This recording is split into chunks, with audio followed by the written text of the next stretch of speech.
Assalamualaikum warahmatullahi wabarakatuh. Alhamdulillah, selalu kita memuji Allah subhanahu wa ta'ala, zat yang paling pantas untuk dipuji, dicintai, dihormati dan ditunduki. Karena memang kata kuncinya, La ilaha illallah, La ma'buda bihaqqin illallah. Tidak ada Tuhan yang berhak disembah di langit dan di bumi kecuali Allah. Dan Dia telah menggantungkan segala kebutuhan kita yang kita butuhkan untuk roda kehidupan di muka bumi dengan memuji namanya Alhamdulillah. Maka sangat wajar kalau kita selalu mengucapkan kalimat yang mulia ini. Juga kita banyakkan salam hormat kita kepada manusia terbaik yang telah membawa kepada kita hukum halal haramnya Sang Pencipta, sehingga kita punya panduan hidup. Dan juga Sang Pencipta Allah telah menjadikan mengucapkan salam hormat kepada manusia terbaik ini sebagai ibadah buat kita dan pendekatan diri kepadanya. Juga dari sisi yang lain Sang Pencipta Allah bersama malaikatnya mengucapkan salam hormat kepada manusia terbaik ini, maka sangat wajar kalau kita selalu mengucapkan salawat dan taslim kepada Nabi besar Muhammad sallallahu alaihi wasallam. Setelah panjang lebar kita jelaskan masuk Yahudi ke Jazirah Arab, Nasrani, bagaimana juga kekuatan dari Najasyi Afrika masuk ke Yaman, bagaimana Yaman dikuasai oleh Persia, kemudian bagaimana akhirnya wilayah Yaman masuk Islam. Kita akan masuk sekarang lebih dalam lagi membahas tentang kelahiran Nabi Sallallahu Alaihi Wasallam. Kita akan masuk merucutkan bahasan ke Mekah. Bahasan ini tentu akan saya mulai dari seorang tokoh Mekah bernama Qusay bin Kilab. Qusay bin Kilab. Qusay bin Kilab ini adalah salah satu keturunan dari Fikhir. Dan Fikhir adalah nama lainnya Quraisy.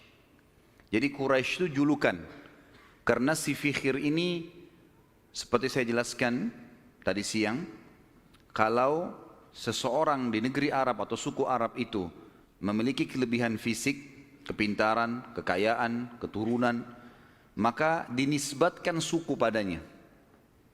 Kebetulan dari turunan Ismail alaihissalam di Mekah dan turunan suku Jurhum, ada satu orang yang sangat menonjol bernama Fikhir, dan Fikhir ini karena dia menonjol maka diberikanlah nama lainnya Quraisy. Dinisbatkanlah suku Mekah namanya Quraisy.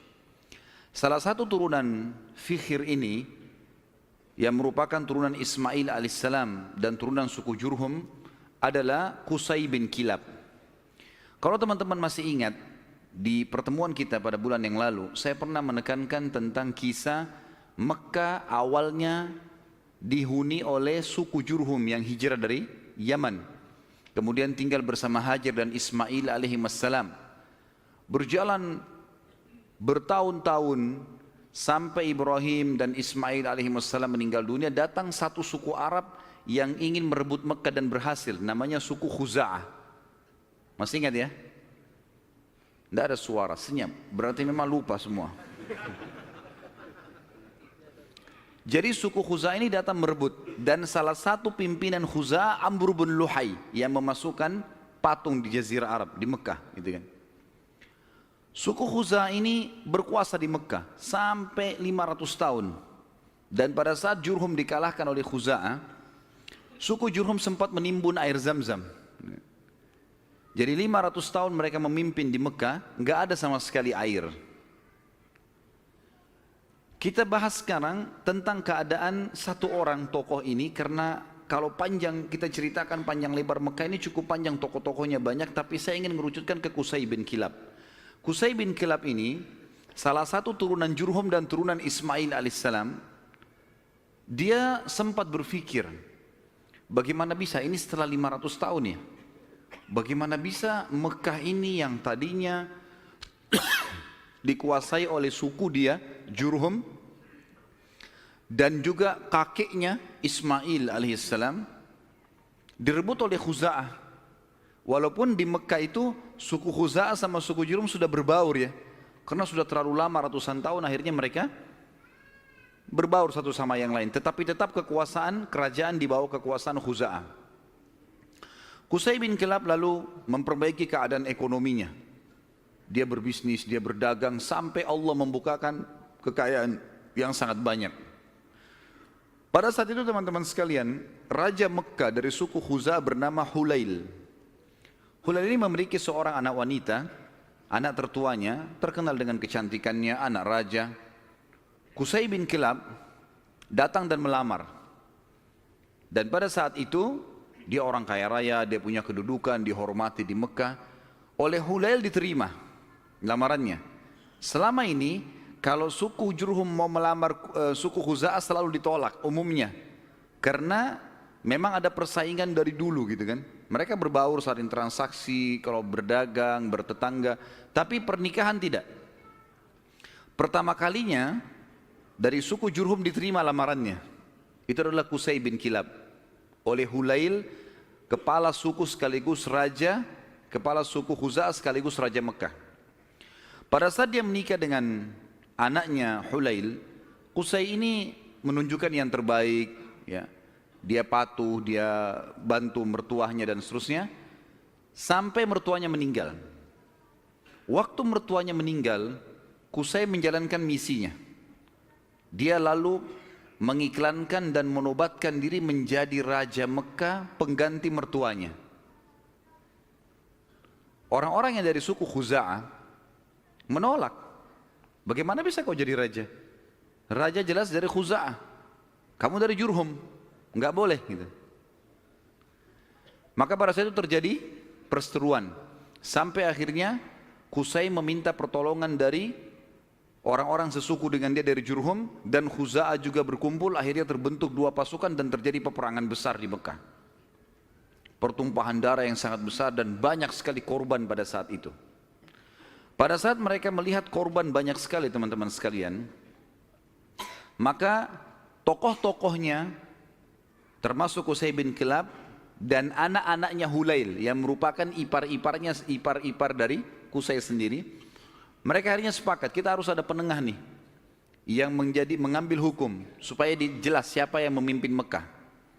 Maka mereka akhirnya sepakat menunjuk satu orang yang dituakan di Mekah pada saat itu.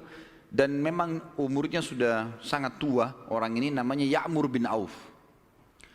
Ya'mur bin Auf, dia ditunjuk oleh orang-orang Quraisy dari Jurhum dan juga ditunjuk oleh orang-orang Khuza'ah, nunjuk. Dan diambillah sumpah atas nama Allah, apapun keputusan Ya'mur harus diterima. Baiklah, Ya'mur pada saat itu umurnya 120 tahun, orang yang sangat tua. Dan dituakan sekali, dihormati. Datang lalu mendudukkan Qusay dan anak-anaknya Hulail. Lalu mulailah ditanya oleh Ya'mur, wahai Qusay, apa alasan anda membentuk pasukan mau merebut Mekah dari keturunan mertua anda ini, apa sebabnya? Maka Qusay mengatakan, semua kita ini tahu kisah Mekah ini berawal dari kakek saya yang bernama Ismail. Dan Ismail seorang nabi. Ismail menikahi suku Jurhum, anak kepala suku Jurhum, dan itu turunan kami. Kami yang membentuk komunitas di Mekah, kami yang membentuk ekonominya, kami yang membangun Ka'bah, kami yang semuanya disebutkan. Sementara Qusay menyebutkan ini, anak-anaknya Hulail dari suku Khuza'ah nggak bisa ngomong apa-apa, karena memang semuanya betul. Memang tidak ada. Khuza'ah ditanya, lalu kalian punya apa? Enggak ada. Tidak ada andilnya di Mekah. Cuma datang pasukan dari luar menyerang Mekah, kemudian langsung menguasai. Enggak ada andil sama sekali. Tiba-tiba pada saat itu Ya'mur mengambil sebuah keputusan, mengatakan keputusan yang mutlak, seluruh Mekah, kerajaannya, kekuasaannya, pengurusan jemaah hajinya, pengurusan Ka'bahnya, ya, semuanya untuk Qusay bin Kilab. Maka dengan keputusan ini teman-teman sekalian, Qusay bin Kilab menjadi Raja Mekah. Menjadi Raja Mekah. Dan pada saat itulah kerajaan yang sudah hilang 500 tahun dari keturunan Jurhum kembali. Pada saat itu Qusay melakukan banyak sekali perkembangan di Mekah, diantaranya dia membangun sebuah tempat namanya Darun Nadwa. Darun Nadwa ini oleh Qusay dibuat sangat luas, sangat besar, sebuah auditorium kalau kita sekarang sangat luas gitu kan. Tapi belum ada buku sejarah yang menyebutkan seberapa luas, seberapa dia menampung manusia. Tapi dari buku-buku sejarah disebutkan Darun Nadwa pada saat itu multifungsi. Dilakukan apa saja di situ. Pertemuan orang-orang Mekah, pertemuan tokoh-tokoh Mekah, sampai Qusay bin Kilab melarang siapapun orang Mekah menikah kecuali di Darun Nadwa. Harus di Darun Nadwa. Kalau anak bayi baru lahir, bawa ke Darun Nadwa. Pokoknya Darun Nadwa ini menjadi simbolnya Mekah. Termasuk juga pada saat orang-orang Quraisy ingin memerangi Nabi SAW, nanti kita akan belajar pada saat beliau mau hijrah pun ke Madinah atau mau dibunuh, itu mereka kumpulnya di Darun Nadwa ini. Qusay bin Kilab pada saat sudah mulai tua teman-teman sekalian, dia memperhatikan di antara anaknya banyak sekali. Tapi ada dua orang yang menonjol, artinya anak pertama bernama Abduddar. Dan anak kedua bernama Abdul Manaf. Sudah hafal belum? Ngangguk-ngangguk saja. Allahu a'lam. Faham atau enggak tahu. Abduddar dan Abdul Manaf. Abduddar anak pertamanya si Qusay. Abdul Manaf anak kesekian. Saya tidak temukan anak keberapa, tapi Abduddar karena anak pertama biasanya kalau dinisbatkan nama seseorang adalah nama anak pertamanya. Jadi Qusay ini dipanggil Abu Abduddar gitu. Tapi Abduddar ini orangnya lemah secara fisik.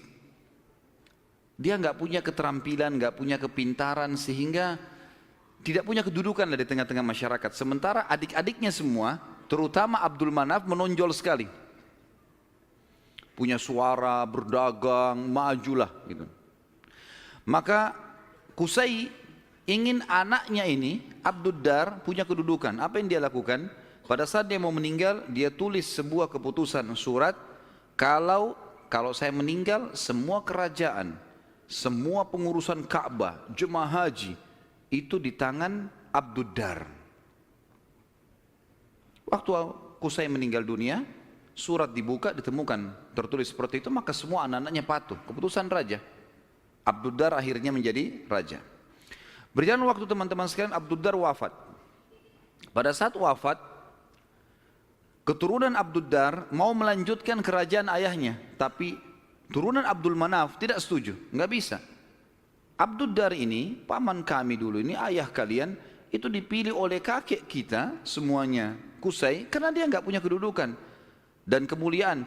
Sudah dikasih dan sudah berhasil. Sekarang nggak bisa kembali kepada kalian. Harusnya ini dibagi rata. Sampai mereka pada saat itu hampir perang satu sama yang lain. Sama lagi. Dicarilah hakim di antara mereka dan akhirnya kesimpulannya dibagi. Pembagian ini teman-teman sekalian adalah dibagi Abduddar khusus mengurus keturunan Abduddar, khusus mengurus semua yang berurusan dengan jemaah haji. Sementara Abduddar mengambil alih pengurusan Ka'bah dan Darun Nadwa. Sementara Abdul Manaf mengurus jemaah haji. Dibagi dua. Kita akan sedikit sisipkan di sini teman-teman sekalian kisah tentang Darun Nadwa ini yang tadi dibuat. Kita tinggalkan dulu sebentar tadi sampai ke masalah sudah pembagian Mekah. Abduddar mengurus Ka'bah dan juga Darun Nadwa. Haji itu Abdul Manaf, ya. Jadi haji ini maksudnya mengurus jemaah haji, kasih minum, kasih makan. Mereka dulu sukanya begitu. Dan mereka ini terkenal dengan dermawannya. Tidak boleh jemaah haji beli makanan, beli minuman, dikasih semua gratis. Seperti itulah. Darun Nadwa ini punya kisah unik sedikit. Saya khawatir lupa, maka saya sisipkan di sini. Darun Nadwa tadi yang dibuat oleh Qusay bin Kilab dan menjadi simbol Mekah. Kisahnya sangat unik teman-teman, kisah pembeliannya dan penjualannya. Jadi ada satu orang nanti jadi sahabat Nabi namanya Hakim bin Huzam radhiyallahu anhu. Sebelum masuk Islam, Hakim bin Huzam ini suka mabuk.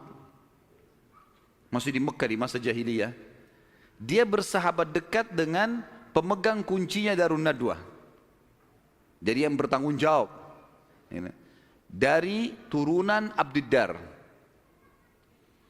Waktu lagi mabuk sama-sama, si pemilik kunci ini mabuk luar biasa sampai nggak sadar sudah. Si Hakim bin Huzam bilang, kau mau jual nggak Darun Nadwa dengan saya? Kata temannya lagi mabuk, iya saya jual. Berapa harganya? Kata si mabuk ini bilang, dengan sekendi khamr. Kasih saya sekendi khamr, ambil Darun Nadwa. Hakim pada saat itu, dia tidak semabuk temannya nih. Dia lalu panggil saksi-saksi segala macam, dikasih satu kendi khamr. Darun Nadwa ini dijual oleh turunan Abdiddar. Karena sudah ada saksi, ada terang saksi, maka selesai. Akhirnya keturunan Abdiddar kehilangan Darun Nadwa gara-gara transaksi ini tadi. Ini Darun Nadwa teman-teman sekalian terus di tangan Hakim bin Huzam sampai beliau masuk Islam. Nabi SAW biarkan saja. Di zaman Abu Bakar dia masih hidup, zaman Umar, zaman Uthman, zaman Ali, sampai di zaman kekhilafaannya Muawiyah radhiyallahu anhu majma'in, dinasti Umayyah yang pertama berdiri. Muawiyah anaknya Abu Sufyan. Abu Sufyan dulu tokoh Mekah kan gitu, radhiyallahu anhu majma'in, kan Abu Sufyan juga sempat masuk Islam di pembebasan kota Mekah. Maka pada saat itu Hakim bin Huzam di zaman Muawiyah menjual Darun Nadwa. Dijual sama dia dengan harga 100.000 dinar. Mahal sebenarnya. Tapi Darun Nadwa ini kedudukannya besar di Quraisy. Muawiyah bilang, menghardik dia, hai Hakim, ngapain kau jual Darun Nadwa dengan harga 100.000 dinar? Itu bisa tidak ada nilainya. Peninggalan dari Qusay bin Kilab, gitu kan? Raja pertama Mekah setelah 500 tahun ditinggalkan oleh Jurhum, gitu. Maka kata Hakim radhiyallahu anhu, wahai Amir Mukminin, sekarang kita sudah Muslim. Penilaian mulia dan bukan mulia itu bukan dari peninggalannya Qusay bin Kilab, tapi kita pengikut Nabi Muhammad SAW. Dan saya dulu demi Allah membelinya dengan sekendi khamr. Sekarang 100.000 dinar banyak sekali. Dan Anda menjadi saksi bersama dengan seluruh muslimin yang ada di sini, kalau 100.000 dinar ini saya sedekahkan di jalan Allah. Kisahnya begitu. Jadi kisah Darun Nadwa, karena tadi kita sempat singgung, ada proses pembelian lepas dari tangan keturunan Abdiddar dan bagaimana proses penjualannya setelah itu. Tentu sekarang sudah tidak ada semuanya ini, tapi ini kisah pada saat itu. Baik, kita kembali teman-teman sekalian ke kisah kita. Abdul Manaf, tadi kan Abdiddar sama Abdul Manaf. Sekarang Abdiddar sudah kita sebutkan, diantaranya mereka menguasai Ka'bah dan Darun Nadwa. Dan sudah dijual, tinggal Ka'bah, perawatan Ka'bah, kiswahnya segala macam urusan mereka. Abdul Manaf bertanggung jawab tentang jemaah haji, kan itu. Abdul Manaf ini teman-teman sekalian punya seorang anak bernama Hashim. Hashim ini punya anak bernama Syaibah. Garis bawahi nama Syaibah ini. Tadi sudah makan siang belum ini? Banyak nama yang harus dihafal nih. Kita kerucutkan bahasan tentang Abdul Manaf punya anak namanya Hashim. Hashim punya anak Syaibah. Garis bawahi Syaibah ini. Kita akan bahas Syaibah ini. Hashim ini ayahnya Syaibah. Waktu menikah dengan istrinya, ibunya si Syaibah, karena mulianya, ini tradisi jahiliyah dulu ya, karena kedudukan si ibunya Syaibah ini tinggi di sukunya, anak kepala suku, maka ismah itu cerai di tangannya ibunya. Ibunya bisa menceraikan suaminya, hukum dulu. Berjalan waktu, meninggal Hashim. Syaibah ini ikut sama ibunya ke perkampungan ibunya. Ada satu ya, anaknya atau saudaranya Hashim ya. Saudaranya Hashim ini, jadi Abdul Manaf punya beberapa anak, diantaranya Hashim yang punya anak Syaibah, ada juga anaknya yang lain bernama Muttalib. Anaknya si Abdul Manaf ini. Muttalib ini namanya orang, ya. Muttalib ini datang ke perkampungan Syaibah, ibunya Syaibah, lalu dia berkata kepada ibunya, Ini ayahnya Hashim sudah meninggal, tapi anak ini keturunan Qusay bin Kilab. Ini turunan raja di Mekah. Jangan ditinggalkan di kampung sini. Ikut ke Mekah dengan saya. Siapa tahu nanti dia punya kedudukan di Mekah. Kata ibunya nggak bisa, ikut sama saya. Akhirnya kena cekcok nih, tanda kutip di sini. Maka ibunya Syaibah bilang, ini kita suruh pilih aja dia. Si Syaibah ini mau ikut siapa? Nanti kalau saya sebutin julukannya Syaibah ini baru antum bilang, oh iya itu orangnya. Kata si ibunya, pilih aja, Syaibah suruh milih. Dia mau tinggal sama saya di sini atau ikut sama anda ke Mekah? Lalu Muttalib tanya di depan ibunya, hai Syaibah, ikut sama saya ke Mekah atau kamu tinggal sama ibumu? Kata Syaibah, saya ikut sama paman saya. Ikut ke Mekah. Maka pergilah ke Mekah. Waktu itu Muttalib ini naik unta, dia membonceng di belakangnya Syaibah.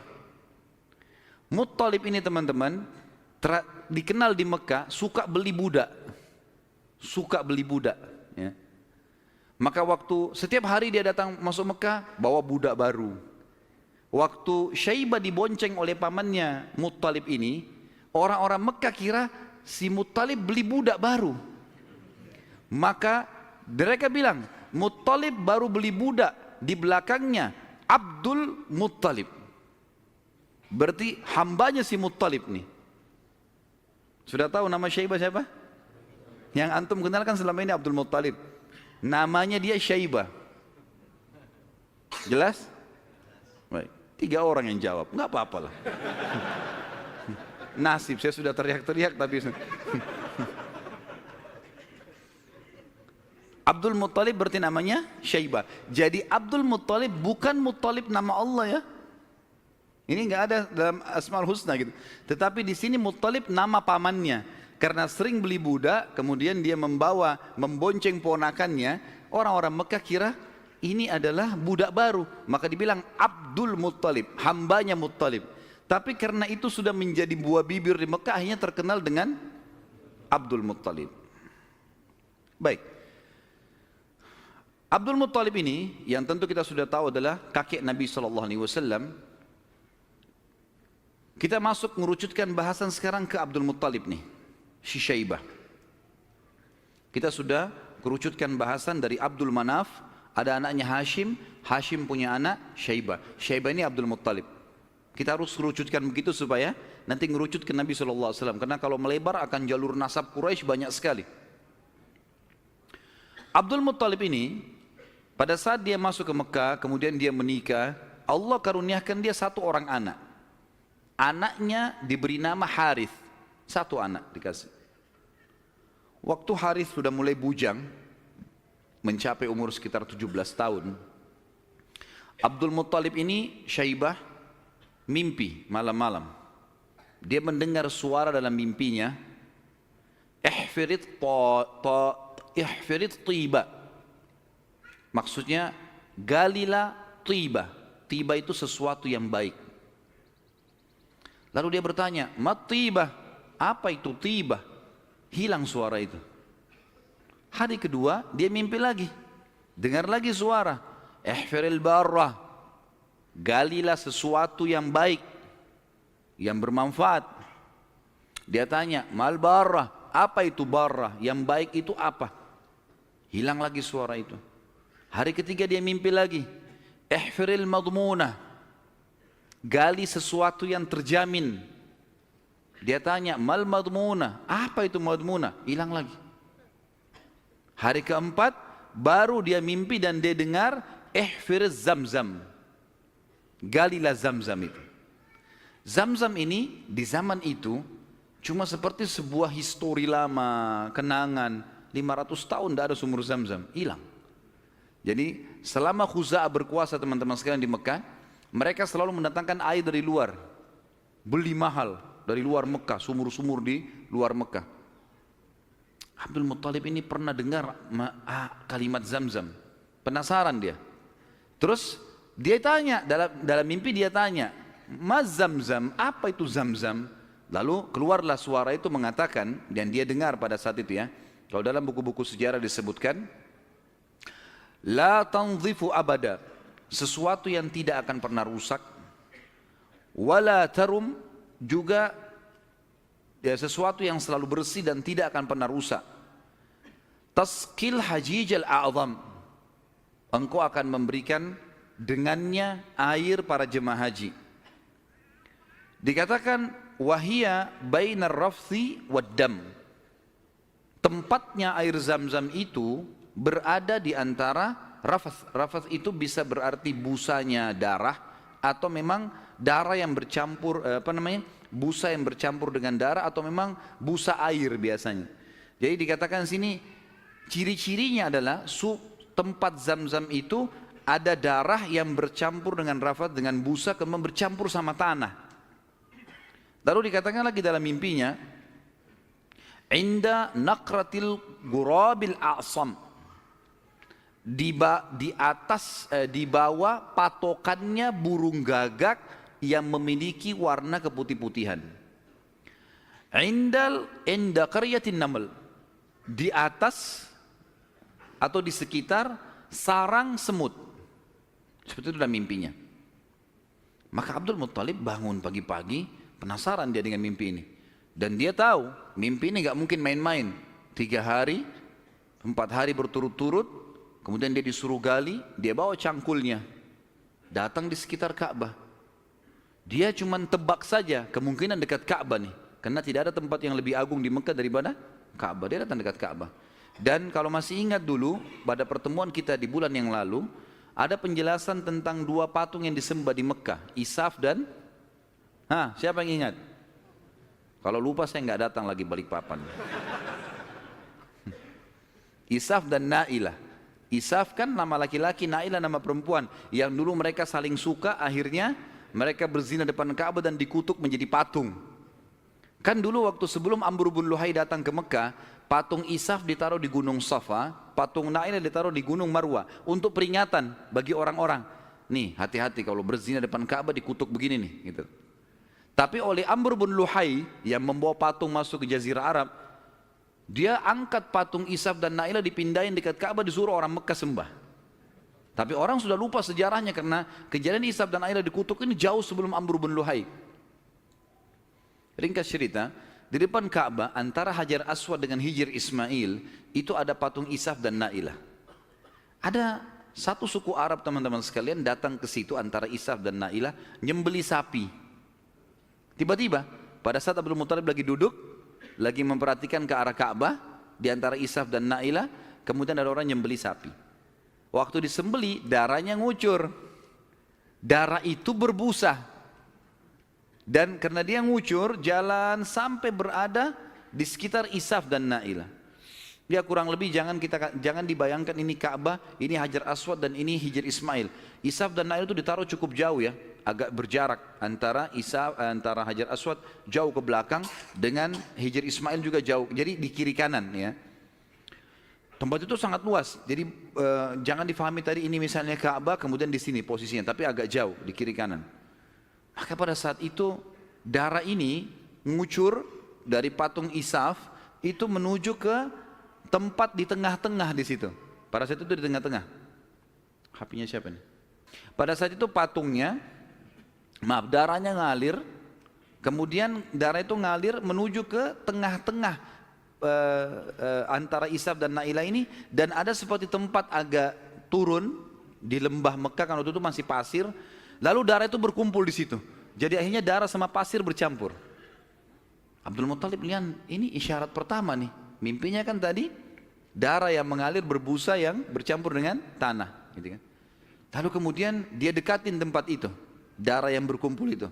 Dia temukan tiba-tiba ada burung gagak yang berwarna hitam. Burung gagak biasanya warna hitam ya. Tapi kalau ada burung gagak yang di bagian sayapnya itu ada beberapa bulu warna putih, namanya a'sam dalam bahasa Arab, gurabil a'sam. Maka dia lihat ada burung gagak. Burung gagak ini mengepakin sayapnya dan mematuk-matuk di atas sekitar darah itu. Dia lihat isyarat yang kedua. Isyarat yang ketiga adalah di situ ada sarangnya semut. Dia lihat ke dekat kakinya, ternyata ada beberapa ekor semut yang menggigit kakinya dia. Dia melihat ada lubang di situ. Maka dia bilang kepada anaknya Harith, saya mau menggali di sini. Siapapun jangan mengganggu saya. Maka dia angkat cangkulnya. Tapi kita jangan lupa, ini depan Ka'bah. Orang-orang lagi banyak tawaf waktu itu, walaupun banyak berhala. Dia angkat cangkul, orang jadi bahan perhatian. Tokoh-tokoh Quraisy pada datang semua. Lalu tokoh-tokoh Quraisy mengatakan, hai Abdul Muttalib, apa yang kau lakukan nih? Kata Abdul Muttalib kepada Harith, singkirkan mereka dari saya, sibukkan. Jangan sampai mereka dekatin saya. Terus saja Harith menyibukkan orang-orang Quraisy dan Abdul Muttalib terus saja mencangkul sampai ujung cangkulnya menyentuh bibirnya sumur itu. Sumur Zam-Zam. Dan dengan kuasa Allah, airnya muncrat keluar. Pada saat airnya muncrat keluar, Abdul Muttalib mengatakan, Allahu Akbar. Karena memang mereka menggunakan bahasa Arab dan kalimat Allahu Akbar itu sudah biasa mereka ucapkan. Gitu kan? Maka orang-orang Quraisy tahu kalau Abdul Muttalib sudah dapat target. Dan mereka kaget waktu lihat air muncrat. Air di depan Ka'bah. Selama ini selalu ambil dari luar. Ini kemuliaan abadi gitu kan. Maka tiba-tiba orang Quraisy datang, hai Abdul Muttalib, air ini kita punya sama-sama. Kata Abdul Muttalib, dari mana sama-sama? Saya mimpi, saya yang cangkul, saya yang dapat. Dari mana kalian punya sama-sama nih? Ribut nih. Abdul Muttalib bilang, ini punya saya. Quraisy bilang enggak, dikeroyokin Abdul Muttalib pada saat itu. Ribut, akhirnya mereka sepakat panggil hakim lagi. Ini hakimnya nih, cari penengah. Bagaimana caranya supaya ini bisa ditengahi, gitu kan? Insya Allah masalah ditengahi ini kita lanjutkan habis salat Isya. Subhanakallahumma bihamdika asyhadu an la ilaha illa anta astaghfiruka wa atubu ilaik. Wassalamualaikum warahmatullahi wabarakatuh. Assalamualaikum warahmatullahi wabarakatuh. Alhamdulillah, wassalatu wassalamu ala Rasulillah. Kita lanjutkan bahasan kita. Akhirnya Abdul Muttalib setelah menemukan sumur Zam-Zam, orang-orang Quraisy tetap menuntut untuk dibagi.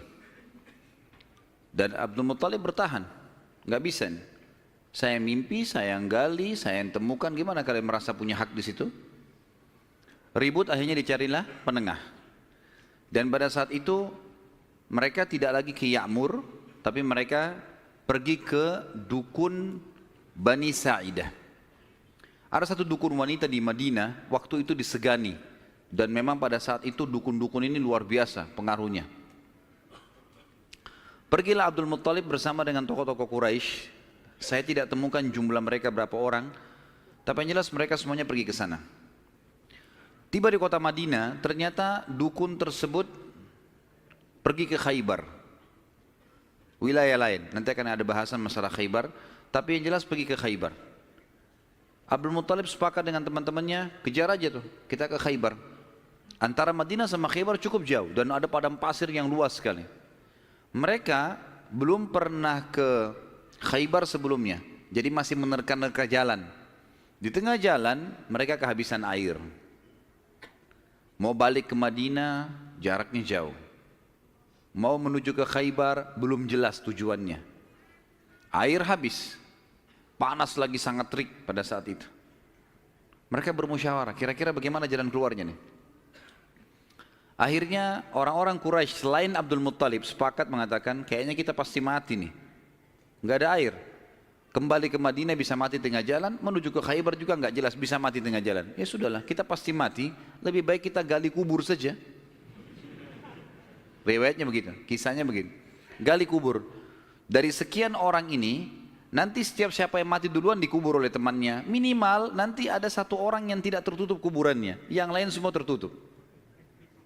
Akhirnya mereka pada gali kuburan, kecuali Abdul Muttalib nih. Abdul Muttalib bilang ini bukan ide yang tepat nih. Masa kita menyerah?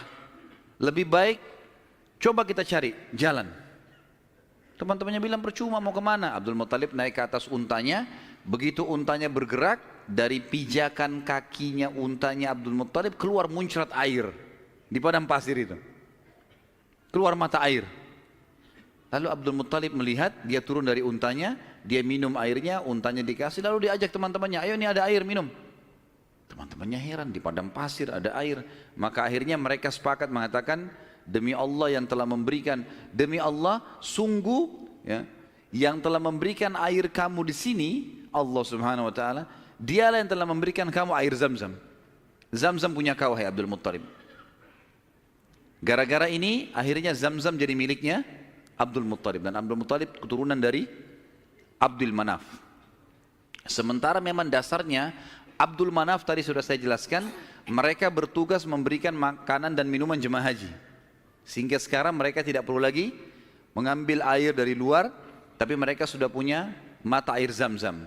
Dan sebagian ahli sejarah menanggapi mengatakan, Allah yang maha tinggi dan maha pemurah memudahkan mata air Zam-Zam ditemukan kembali oleh Abdul Muttalib, karena memang suku ini dari turunan Abdul Manaf bertugas untuk memberikan minum dan makan jemaah haji.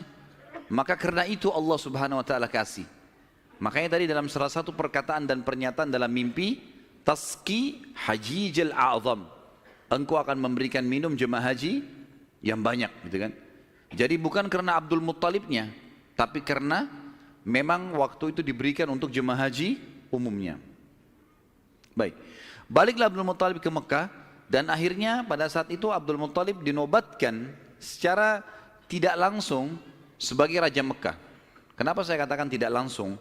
Karena pada saat itu Quraisy sepakat di Mekah itu semua kepala suku bisa memimpin. Bisa memimpin.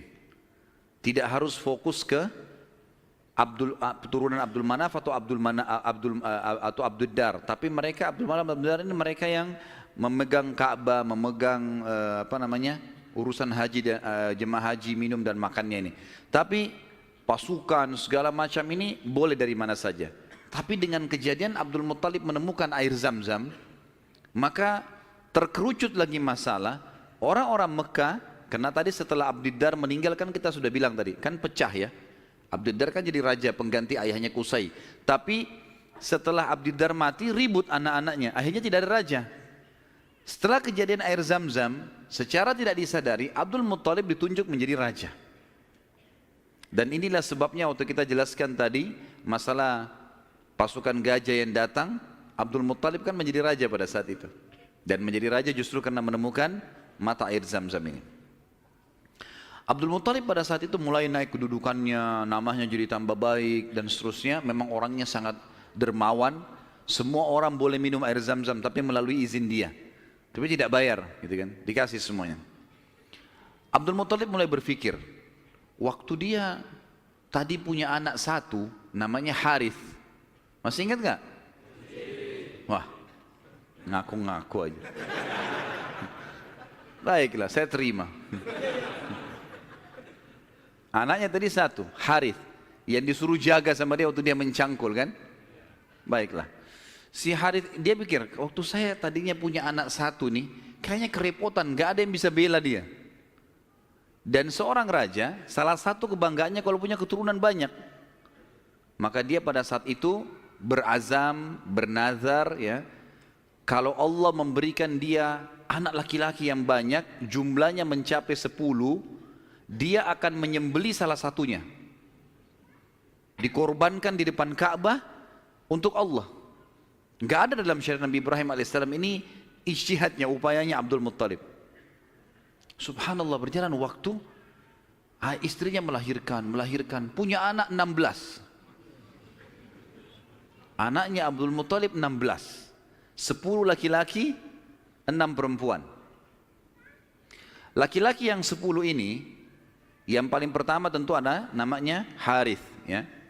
Kemudian ada, jadi dari 10 ini kita bagi 6 ini meninggal sebelum masa kenabian, 4 mendapatkan masa kenabian. Dari 10 anak Abdul Muttalib yang laki-laki, ada 6 yang meninggal sebelum fase kenabian, sebelum penobatan Nabi SAW menjadi Nabi. Ini paman-paman Nabi semua ya.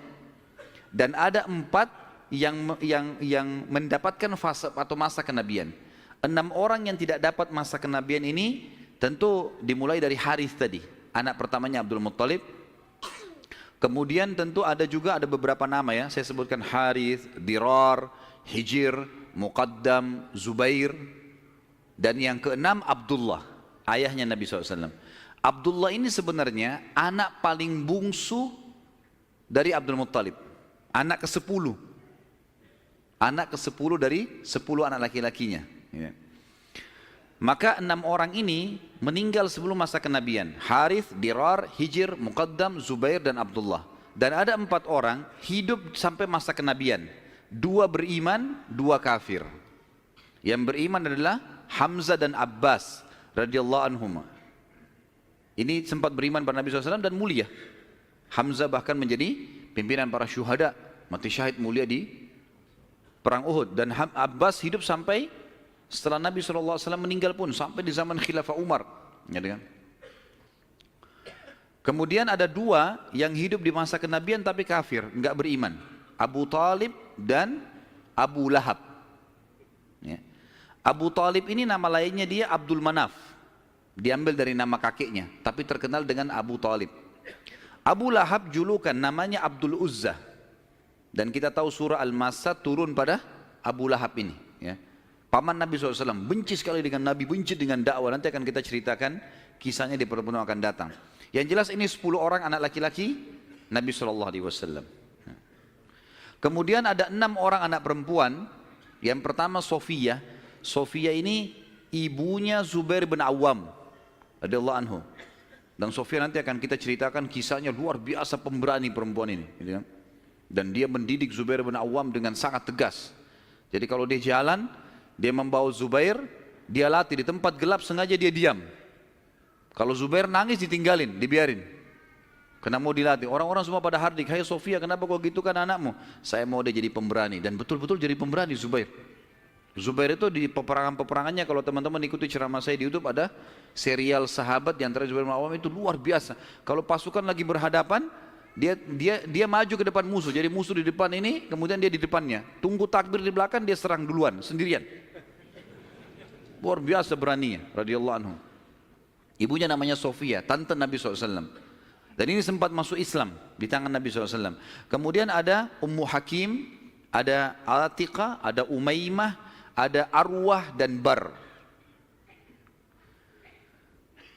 Kita masuk sekarang ke masalah, kembali ke mana Abdul Muttalib. Abdul Muttalib ini anak terakhirnya yang ke-10 adalah Abdullah. Dan itu ayah Nabi SAW. Abdul Muttalib kan tadi sudah saya bilang dia nazar, kalau punya 10 anak laki-laki, dia akan korbankan salah satunya kan. Lalu dia datang ke dukun di Mekah, dan dia berkata pada dukun itu, acaklah nama anak-anak saya. Tradisi mereka pada saat itu suka sekali mengundi nasib.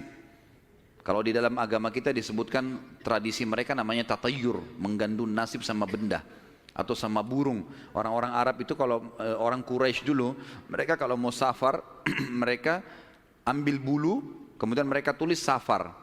Bulu yang kedua tidak safar, bulu ketiga kosong. Dimasukin dalam kotak, kemudian dia ambil salah satunya tidak sambil tidak dilihat. Kalau keluar kata-kata safar, dia yakin di perjalanannya aman. Tradisi jahiliyah, mereka salah pada saat itu tentunya. Kemudian kalau keluar tidak safar, mereka tidak boleh safar. Kalau mereka safar berarti kena musibah. Kalau keluar bulu yang tidak ada tulisannya, maka dia ulangi.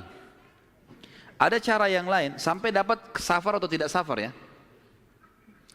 Kalau ada tradisi yang lain adalah kalau mengacak nama, maka mereka menulis nama di batu, lalu batu ini dibalik, kemudian ditaruh lalu diacak, dikeluarkanlah.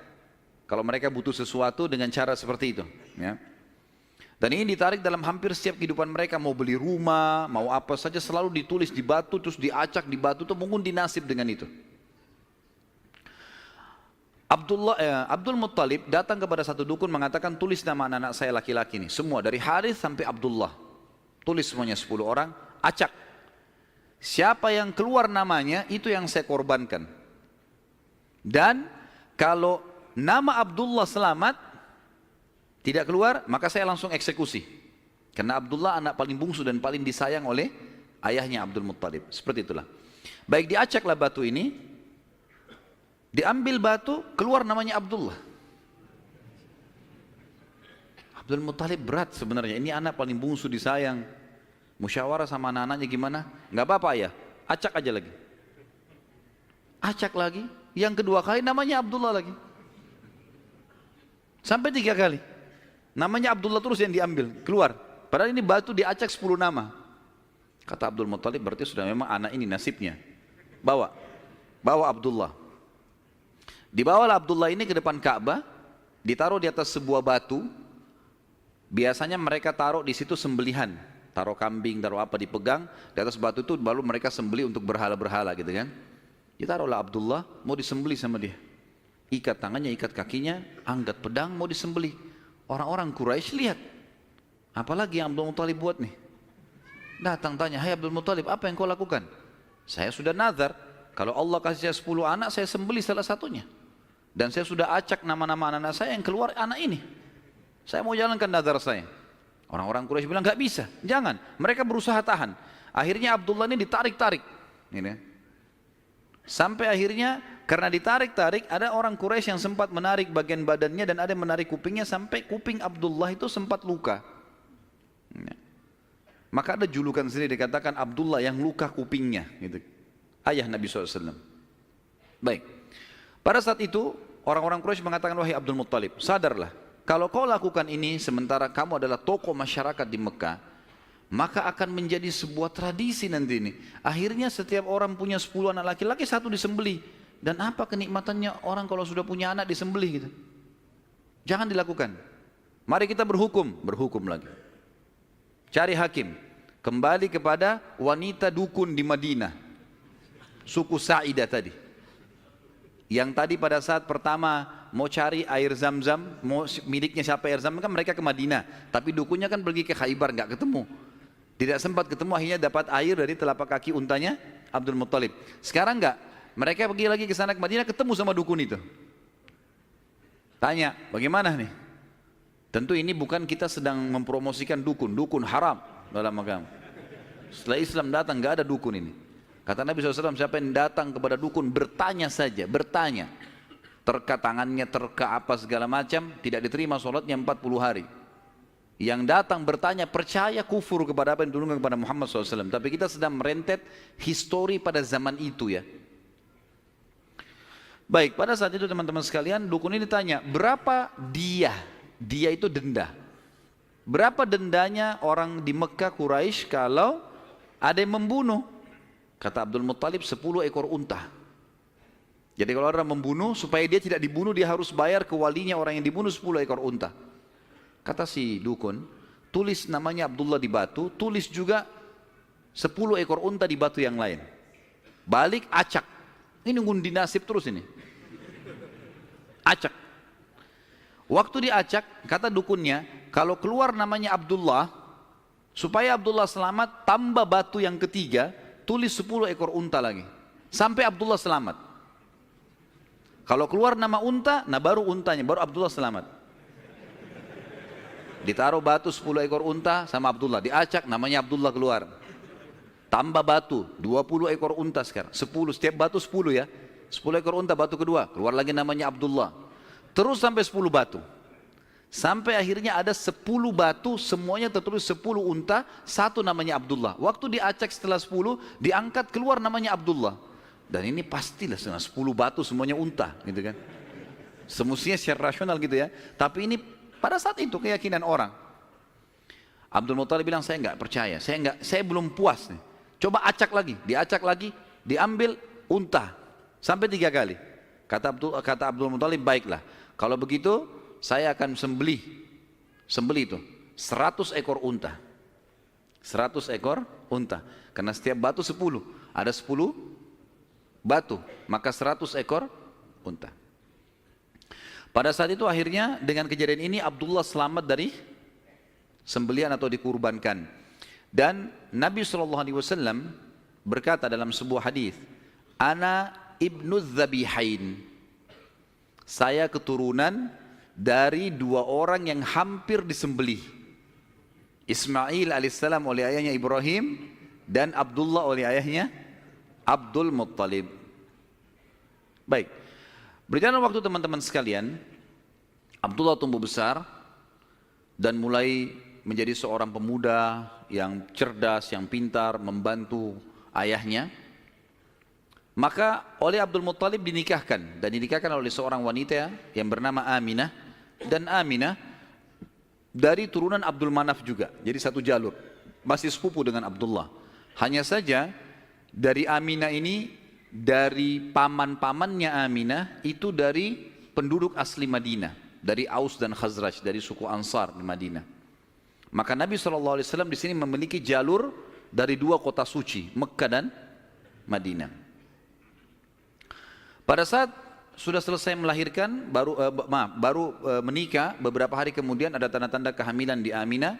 Kemudian Aminah pun sempat melihat di dalam mimpinya pada saat akan melahirkan atau pada saat hamil besar, melihat dalam mimpinya ia bermimpi bayi dalam kandungannya ini menyebarkan cahaya, dan cahaya itu menyebar ke seluruh muka bumi. Sebagian athar menyebutkan sampai ke Busra. Busra ini wilayah Irak sana, wilayah Persia gitu. Dan dia juga mimpi mengucapkan dalam mimpinya kalimat u'idzuhu billahil azim min kulli syarrin wa min kulli ainin wa min kulli hasid. Wa min kulli hasid. Tidak ada kata-kata ainnya. Artinya aku berlindung kepada Allah yang Maha Agung untuk bayi ini dari semua keburukan dan iri dengki orang lain. Berjalanlah hamil tersebut. Pada saat berumur beberapa bulan, ada sebagian ahli sejarah menyebutkan sekitar 6 bulan hamilnya Aminah di Nabi SAW dalam kandungan beliau, maka meninggallah Abdullah. Maka Nabi SAW jadi yatim sebelum lahir. Setelah itu Nabi SAW lahir, yang paling banyak dinukil oleh para ahli sejarah 12 Rabiul Awal di tahun gajah. Sudah kita sebutkan tadi, tahun gajah kejadian Ashabul Fil, dan tepatnya 50 hari setelah kejadian gajah itu, penghancuran gajah, 50 harinya, disitulah lahir Nabi sallallahu alaihi wasallam. Ada yang perlu kita sebutkan teman-teman sekalian, walaupun sebenarnya menyebutkan ini bukan berarti Nabi SAW membutuhkannya, tidak sama sekali. Nabi SAW jauh lebih mulia daripada tanda-tanda ini. Tapi pada saat beliau lahir, ternukillah di Mekah, di Madinah, beberapa kejadian yang memang ahli sejarah angkat. Yang pertama, kejadian yang unik pada saat Nabi SAW lahir adalah terlihatnya bintang Ahmad namanya. Apa itu bintang Ahmad? Orang-orang Yahudi yang ada di Madinah itu meyakini kalau Nabi terakhir yang mereka tunggu di Madinah keluar itu, kalau dia lahir akan kelihatan bintang yang mereka istilahkan dengan bintang Ahmad, dan mereka mengukir-ngukir bintang itu sesuai dengan keterangan dari Taurat. Seperti itulah pemahamannya pada saat itu. Allahu alam tentang masalah kebenaran masalah bintang ini, tapi yang jelas kebenaran bintang itu bisa dipercaya atau tidak, karena kita dalam Islam taunya bintang nggak boleh dipercaya gitu kan. Tapi ini pada saat itu dinukil oleh Hassan ibn Thabit radhiyallahu anhu, penyair Nabi SAW. Kebetulan umurnya dia beda 7 tahun dengan Nabi SAW. Beliau mengatakan setelah masuk Islam, setelah Nabi SAW hijrah ke Madinah, beliau mengatakan pada hari Nabi SAW lahir, aku kebetulan berada di salah satu benteng Yahudi, dan naiklah di malam hari kebetulan salah satu pendeta Yahudi lalu teriak dengan suara keras, wahai Yahudi, hai sekalian kaum Yahudi, sungguh telah terlihat pada malam ini bintangnya Ahmad, dan tidak terlihat kecuali pada saat ia lahir. Dan menurut Hassan ibn Thabit radhiyallahu anhu, memang umurnya beda 7 tahun dengan Nabi SAW, dan pada hari itu memang hari kelahiran baginda Nabi SAW. Yang kedua dinukil oleh para ulama tentang masalah kejadian-kejadian unik adalah Nabi SAW pada saat lagi Aminah melahirkan, maka dikatakan melahirkan tanpa ada rasa kesulitan sedikit pun, jadi sangat mudah. Bahkan sebagian athar menyebutkan Aminah tidak dibantu oleh orang. Tiba-tiba Nabi SAW keluar begitu saja. Dan yang ketiga, pada saat lahir, maka Nabi SAW dalam kondisi mengangkat kepalanya ke langit, seakan-akan orang yang sedang berdoa. Yang keempat, Nabi SAW lahir dalam kondisi sudah terkhitan. Sudah terkhitan. Yang kelima, Nabi SAW lahir juga tanpa terbebani lagi dengan sisa tali pusar. Udah nggak ada. Lahir sudah terkhitan, ya, lahir sudah tidak ada tali pusarnya. Sampai poin di sini, sampai poin kelima ini, 4 poin ya, karena poin pertama tadi itu kejadian di Madinah. Jadi 4 poin ini, Aminah melahirkan dengan sangat mudah, Nabi SAW seperti berdoa ke langit, kemudian terkhitan, kemudian tali pusarnya sudah terlepas. Maka Abdul Muttalib, kakeknya, bangga sekali datang, sangat senang pada saat itu. Dia berkata, sungguh pada cucuku atau anakku ini ada perkara besar. Lalu Abdul Muttalib pun membawa bayi Nabi SAW ke Ka'bah saat baru lahir, dan ia yang memberi nama Muhammad. yang memberi nama Muhammad. Baik, ada sedikit rahasia masalah nama Muhammad ini. Perlu teman-teman tahu, nama Muhammad sebelum Nabi Muhammad SAW tidak dikenal oleh orang-orang Arab. Gak ada satupun orang Arab bernama Muhammad pada saat itu, belum ada. Terus dari mana nama ini? Kok Abdul Muttalib bisa berikan nama cucunya? Ada kisahnya. Jauh sebelum lahir Nabi SAW, Abdul Muttalib pernah jalan-jalan ke negeri Syam bersama dengan 3 orang sahabatnya. Yang pertama Sulaiman bin Mujazi', salah satu kepala suku di Mekah. Yang kedua Hulayla bin Hajij. Dan yang ketiga Himran bin Rabi'ah. 3 orang ini bersama Abdul Muttalib, 4 orang ini pergi ke negeri Syam. Pas tiba di negeri Syam, ada salah satu pendeta Nasrani menemui mereka lalu berkata, kalian dari mana? Kata Abdul Muttalib, dari Jazirah Arab. Dari mana? Tepatnya dari kota Mekah. Kata pendeta itu, dari kota kalian nanti akan keluar Nabi terakhir. Dan Nabi terakhir itu bernama Muhammad. Kata Abdul Muttalib, dari mana engkau tahu itu semua? Dia bilang, dari kitab kami. Dalam Injil disebutkan. Namanya Muhammad. Maka keempat orang ini bertekad pada saat itu untuk memberikan nama kalau mereka dikaruniai anak setelah itu atau cucu, Muhammad. Dan dari 4 orang ini, pada saat balik ke Mekah, orang yang pertama mendapatkan cucu laki-laki adalah Abdul Muttalib. Itulah Nabi Muhammad SAW. Maka dia pun mengangkat bayi Nabi SAW lalu keliling di dekat Ka'bah lalu mengatakan, anak ini memiliki perkara yang besar. Aku memberikan nama Muhammad. Aku memberikan nama Muhammad. Terus dia mengucapkan kalimat itu. Kemudian selanjutnya teman-teman sekalian, yang keenam adalah goncangnya istana Kisra di Persia dan rubuhnya 14 teras istananya. Jadi ada teras-terasnya istana itu rubuh semua tanpa sebab, rusak semuanya. Pada saat melihat kejadian tersebut, Kisra sempat khawatir, lalu dia bertanya kepada para peramal-peramalnya lah, dukun-dukunnya segala.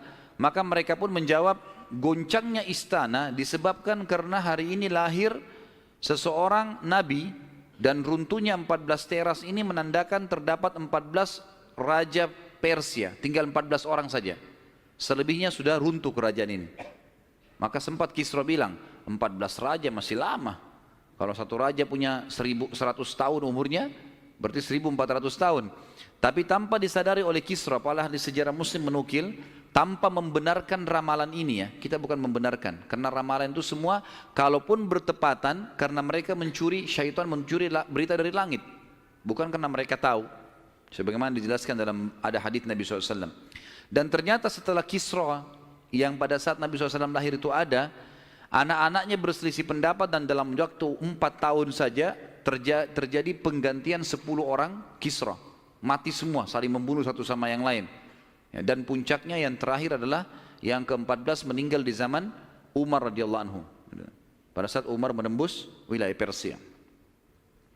Yang ketujuh, padamnya api sesembahan kaum Majus. Jadi ada api yang disembah di beberapa titik di negeri Persia. Jadi mereka buat api besar dan api itu selalu disembah, tiap hari mereka sembah. Pada saat Nabi SAW lahir, api itu tiba-tiba mati dan mereka berusaha menyalakan, tidak bisa. Selamanya mati. Sampai Persia pada saat itu seluruh Persia yang menyembah api, apinya mati semua, nggak ada. Mereka mau coba nyalakan sampai runtuhnya di zaman Umar bin Khattab, nggak ada api mereka. Nggak bisa lagi mereka nyalakan api untuk disembah ya, nggak bisa lagi mereka nyalakan. Setiap kali di wilayah Persia dinyalakan api mati, padam. Mereka cuma pakai masak, misalnya di situ padam, nggak bisa sama sekali. Yang kedelapan, hanyutnya air sungai Sawa. Sungai Sawa ini teman-teman sama dengan sungai Gangga sekarang di India. Di kultus dianggap ini sungai apalah, keramat lah dan seterusnya, gitu kan. Maka orang-orang Persia meyakini sungai Sawa ini adalah sesuatu yang luar biasa. Kalau ada yang mati, mereka bakar, lalu mereka lempar debunya di situ, airnya diambil, dianggap suci, apalah segala macam. Subhanallah, karena sungai ini selalu ditaruh tumbal segala macam. Waktu Nabi SAW lahir, air sungai ini hilang. Nggak ada airnya sama sekali, kering. Sampai sungai Sawa dilupain udah, nggak ada lagi sungai. Namanya memang sungai Sawa. Yang kesembilan, dan ini agak sedikit kita titik beratkan adalah kisah Halimah As-Sa'diyah. Tradisi orang Arab dulu teman-teman sekalian, terutama orang-orang Quraisy, setiap bayi lahir selalu dititipkan untuk disusui dan dibesarkan selama 2 tahun di luar kota Mekah, tepatnya di padang pasir. Ada alasan kenapa mereka titipkan anak-anak mereka ke padang pasir sama orang-orang Badui. Yang pertama, agar bahasa Arab fusha anak-anak mereka terjaga. Apa itu bahasa Arab fusha? Bahasa Arab ada 2 macam. Ada bahasa Arab fusha, bahasa aslinya bahasa Arab, dan itu Al-Quran dalam bahasa fusha. Kalau kita belajar bahasa Arab di pesantren atau di kampus-kampus, bahasa Arab yang dipakai bahasa Arab fusha. Dia punya grammar rapi. Gitu. Ada bahasa ammiyah, yang kedua, bahasa pasar. Ini bahasanya dialeknya berbeda-beda, Mesir berbeda, Tunis berbeda, Saudi berbeda, dialek bahasa pasarnya berbeda. Dan ini tidak punya grammar, lebih teracak. Ya mungkin kalau dalam bahasa Inggris dari Inggris sendiri, negeri Inggris dengan dari Amerika. Agak berbeda, grammarnya lebih rapi gitu kan. Tapi kita tidak bahas masalah itu tentunya. Yang jelas orang-orang Quraisy untuk menjaga bahasa fusha, maka mereka menitipkan anak mereka ke Badui, karena orang Badui masih pakai bahasa fusha. Sementara penduduk asli Mekah pada saat itu sudah sering lalang jemaah haji. Jemaah haji ini dari berbagai wilayah. Makanya kita temukan bahasa Arab yang kalau tanda kutip ya, yang paling kacau itu bahasa Arabnya orang Mekah sampai hari ini. Karena bercampur baur antara bahasa Arab dengan bahasa Urdu, dengan bahasa Indonesia, dengan campur-campur. Jadi kalau kita ngomong sama mereka itu nggak jelas kadang-kadang. Memang orang-orang Mekah dikenal begitu, karena memang campur baurnya jemaah haji ini. Karena mereka nggak bisa bahasa Arab, mereka pakai bahasanya. Jadi orang sana terpaksa belajar bahasa Persia, belajar bahasa Melayu, belajar macam-macam. Seperti itulah.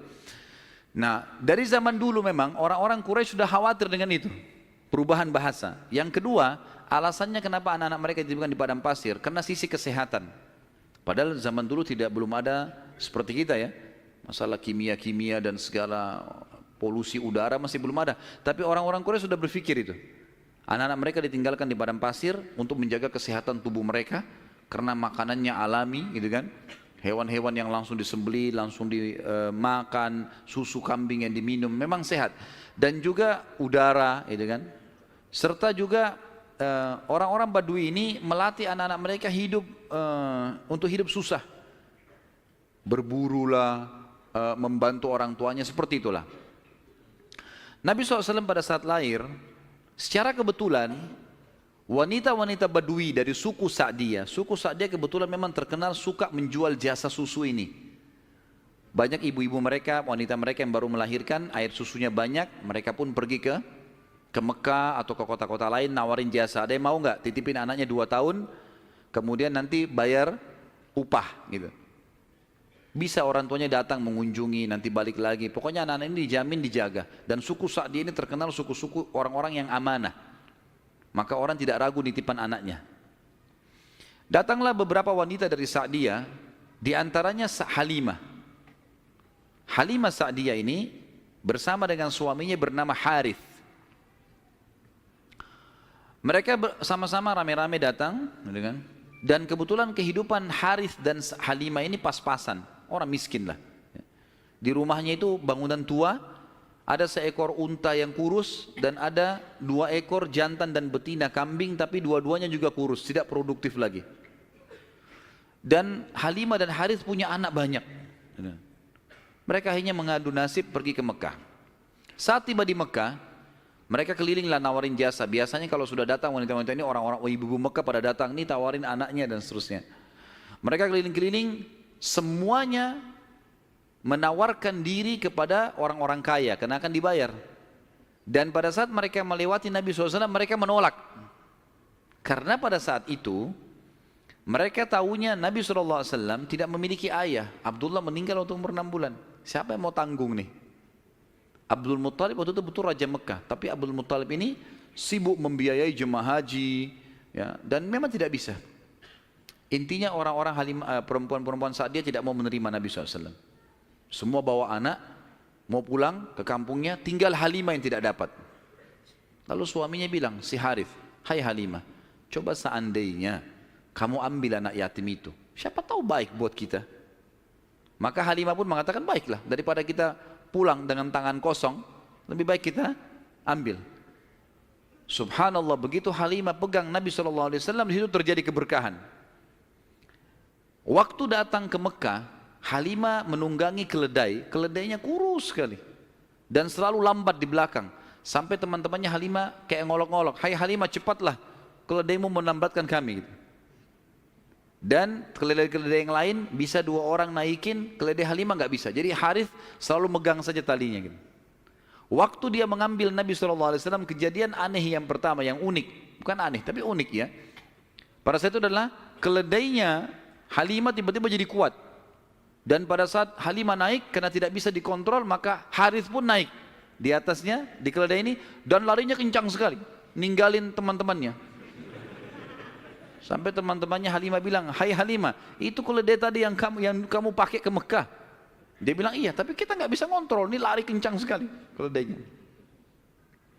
Lalu kemudian pada saat tiba di sana, Halimah memiliki tadi saya bilang seekor unta betina yang lemah. Tiba-tiba saja waktu tiba di rumah dilihat untanya gemuk. Ini baru 2-3 hari ditinggalkan, nggak ada yang urus, gemuk sekali untanya. Dan tiba-tiba saja unta betina itu punya kantong susu yang penuh. Sehingga Halimah sama Harith memerahnya, dan setiap habis diperah penuh lagi. Biasanya unta butuh makan, minum dulu baru penuh, ini enggak. Setiap habis diperah penuh lagi. Dia minum dengan anaknya, dengan istrinya si Harith ini, dengan Halimah minum, kemudian anak-anaknya, dan bahkan sempat dibagi-bagi ke teman-temannya, tetangganya. Karena penuhnya, setiap diperah, kasih lagi, penuh lagi. Begitu terus. Ya. Kemudian 2 kambing, jantan dan betina yang kurus juga tadi, tiba-tiba gemuk, dan tiba-tiba betinanya hamil dan punya anak, dan akhirnya menjadi banyak. Karena banyak, oleh Halimah dan Harith dijuallah beberapa ekor domba ini, dapat duit, dibeli unta jantan, lalu diternak lagi unta jantan ini sama yang betina. Tiba-tiba saja punyanya Halimah ini domba dan unta ini menjadi banyak sekali, dan Halimah serta Harith menjadi orang paling kaya di saat dia. Sampai akhirnya Halimah tidak butuh lagi untuk mengambil anak-anak yang disusui. Berkah luar biasa. Sampai terkenal di suku Sa'diyah pada saat itu, mereka berkata, dimanapun Halimah dan Harith gembalakan dombanya atau untanya, ikutkan, karena pasti gemuk. Dan memang betul, kalau ikut digabungkan berdekatan dengan gembalanya mereka, jadi hebat, jadi bagus, jadi subur. Jadi begitu luar biasa berkahnya. Halimah berkata, didongkel dalam buku-buku sejarah tentunya, Muhammad telah tumbuh tidak alami, bukan seperti anak-anak sebayahnya. Pada saat dia umur 2 tahun, perilakunya dan pemahamannya sudah seperti anak 6 tahun. Mudah diberikan penjelasan, tidak suka membuat marah, banyak hal-hal gitu. Saat tiba masa pengembalian, sudah umur 2 tahun, Halimah dan Harith pergi membawa Nabi SAW ke Mekah untuk dikembalikan pada Aminah, tapi mereka memohon-mohon, "Tolonglah hai Aminah, biarkanlah tinggal bersama kami. Anak ini kami akan jaga, lihat sehat Muhammad, gak ada masalah." Karena mereka lihat berkahnya. Dan kami tidak butuh bayaran, gak usah bayar. Muhammad ini waktu datang luar biasa, kejadiannya begini, segala macam. Baiklah, kata Aminah, silahkan. Dibawa, tentu Aminah ini bolak-balik ya, ngelihat anaknya, balik lagi, tapi tinggal di sana. Sampai akhirnya Nabi SAW tinggal di suku Sa'diyah sampai umur 6 tahun. Sampai umur 6 tahun. Nah, di umur 6 tahun ini teman-teman ada kejadian. Waktu Halimah lagi masak, tiba-tiba saja dari kejauhan anaknya lari. Jadi ada anak Halimah laki-laki dan perempuan yang kurang lebih sebaya dengan Nabi SAW. Ada yang lainnya tentu sudah besar-besar. Nah, si laki-laki ini yang lebih tua dari Nabi SAW lari-lari mengatakan, "Wahai ibu, saudaraku dari Quraisy telah dikeroyokin oleh 2 orang. Lihatlah." Maka Halimah ketakutan, keluar dari rumahnya, minta anaknya mana, tunjukin tempatnya, ditunjukin tempatnya. Begitu dilihat, ternyata Nabi SAW memang tergeletak di tanah. Lalu Halimah nanya, "Hai Muhammad, apa yang terjadi dengan kau?" Dalam riwayat-riwayat Bukhari itu umpamanya disebutkan ya, bahwasanya Nabi SAW mengatakan, ya, pada saat itu telah datang kepadaku 2 orang laki-laki yang menjatuhkanku ke tanah, kemudian membelah dadahku dan mengeluarkan sesuatu yang hitam darinya. Lalu kemudian menutupnya kembali. Nabi SAW dengan polos jawabnya gitu. Maka Halimah pun membuka baju Nabi SAW dan menemukan memang ada bekas jahitan. Karena ketakutan, Akhirnya Halimah bersama Harith membawa pulang Nabi SAW ke Mekah. Hai Aminah, ini anakmu, ini masih sehat, ya, utuh, nggak ada apa-apa, ambillah kembali. Aminah kaget, kenapa kalian kembalikan? Dulu kalian yang ngotot mau tahan, kenapa sekarang memohon supaya diambil kembali? Kenapa? Akhirnya kena terdesak, mereka bilang, ada kejadian begini dan begitu. Lalu Aminah mengatakan, apakah kalian mengira bahwasanya anakku ini diganggu oleh syaitan? Tidak mungkin. Karena pada saat aku sedang hamil, aku mimpi ada kalimat yang aku ucapkan, U'idhuhu billahil azim min kulli syarrin wa ainin hasid. Aku berlindung kepada Allah untuk bayi ini dari semua keburukan dan iri dengkinya orang lain. Tapi Halimah dan Harith sudah ketakutan, dikembalikanlah Nabi SAW di umur 6 tahun itu. Di umur 6 tahun ini dia kembali ke pangkuan, Nabi SAW kembali ke pangkuan ibunya Aminah. Tepatnya beberapa bulan setelah kembali, Aminah mengajak Nabi SAW mengunjungi paman-pamannya Aminah di Madinah. Ya, Nabi SAW umur 6 tahun sudah ke Madinah, gitu kan? Tinggal beberapa hari pada saat pulang menuju ke Mekah, tepatnya di wilayah namanya Rabwah. Rabwah sekarang masih ada wilayah itu tentunya. Mungkin kalau tidak salah sekitar 80 sampai 100 km lah dari kota Mekah, kalau saya tidak salah tentunya, ya. Itu Aminah sakit keras dan meninggal di tempat itu dan dikubur di situ. Lalu Nabi SAW dibawa pulang ke Mekah oleh pembantunya Aminah dan diserahkan kepada kakeknya Abdul Muttalib. Dan Abdul Muttalib ini memelihara Nabi SAW dari umur 6 tahun sampai 8 tahun, 2 tahun. Di sini Nabi SAW belajar banyak sekali dari Abdul Muttalib, belajar kepemimpinan. Karena Abdul Muttalib ini pemimpin pada saat itu. Nabi SAW selalu di mana kakeknya, di situ dia. Terutama di majlis di Darun Nadwah. Setiap kali duduk selalu dilihat bagaimana dipecahin masalah. Dan Abdul Muttalib ini memiliki sebuah tempat duduk yang tidak boleh ada orang duduk situ, termasuk anak-anaknya. Paman-paman Nabi SAW semua tidak boleh duduk. Tapi Nabi SAW setiap hari kalau datang lebih dulu dari kakeknya, dia duduk di kursi situ. Umur 8 tahun. Setiap kali paman-pamannya usir, dia suruh pindahin karena dianggap anak kecil. Nabi SAW mengeluh sama kakeknya. Ini paman-paman saya larang saya. Maka Abdul Muttalib mengatakan, jangan larang anak ini, biarkan dia duduk di sini. Yang lain tidak boleh kecuali dia. Maka kata ahli sejarah, Nabi SAW belajar banyak sekali hal, diantaranya bagaimana dia menjadi tokoh masyarakat. Baru 6 sampai 8 tahun ya. Di umur 8 tahun meninggallah Abdul Muttalib, kakek Nabi SAW. Kemudian diambil alih dan dipelihara oleh pamannya Abu Talib. Dan Abu Talib memelihara Nabi SAW dari umur 8 tahun sampai Nabi SAW mandiri. Sebenarnya tinggal serumah dengan Abu Talib sampai menikah, sampai umur 25 tahun. Tapi Nabi SAW waktu itu mulai 8 tahun, karena Abu Talib ini pamannya orang miskin, maka beliau pun akhirnya niat ingin membantu. Abu Talib seringkali dititipkan amanah gembalaan domba oleh masyarakat Mekah, maka Nabi SAW pun mengambil alih dan memelihara domba-domba itu, datang ke padang pasir, digembalakan.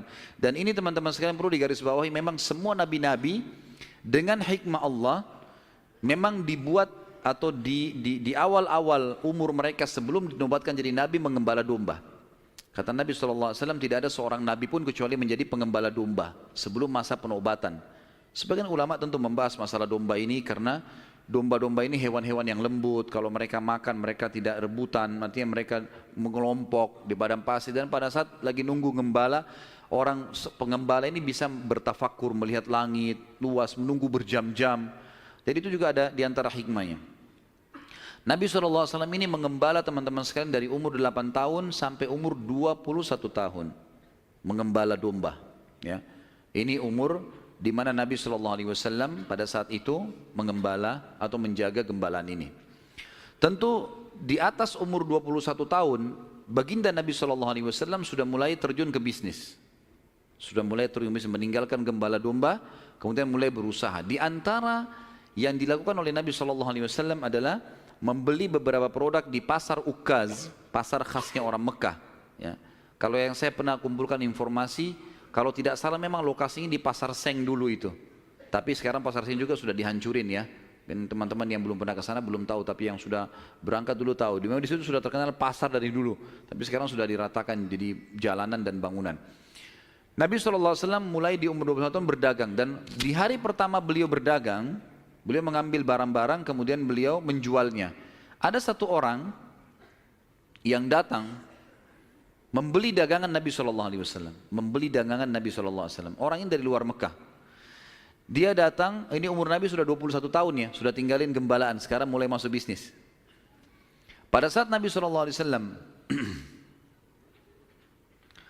transaksi sama orang ini mengatakan, ini saya bayar cash, hai Muhammad, saya titipin barangnya. Setelah tawaf, saya akan ambil. Orang ini umroh, gitu kan. Tentu dengan cara umroh pada saat itu ya, mereka sambil menyembah berhala dan seterusnya.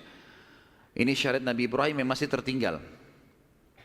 Ternyata orang ini setelah selesai umrah, dia pulang ke kampungnya, dia lupa kalau dia sudah transaksi dengan seorang masyarakat Mekah bernama Muhammad ini sallallahu alaihi wasallam. Maka orang ini pulang ke kampungnya, 3 hari kemudian baru diingat sama dia. Diingat dia transaksi. Kalau tidak salah bahkan kampungnya orang ini 3 hari dari Mekah. Jadi 3 hari pergi, dia setelah 3 hari perjalanan tiba di kampungnya, 3 hari kemudian baru ingat, sudah 6 hari. 3 hari lagi kembali ke Mekah, 9 hari.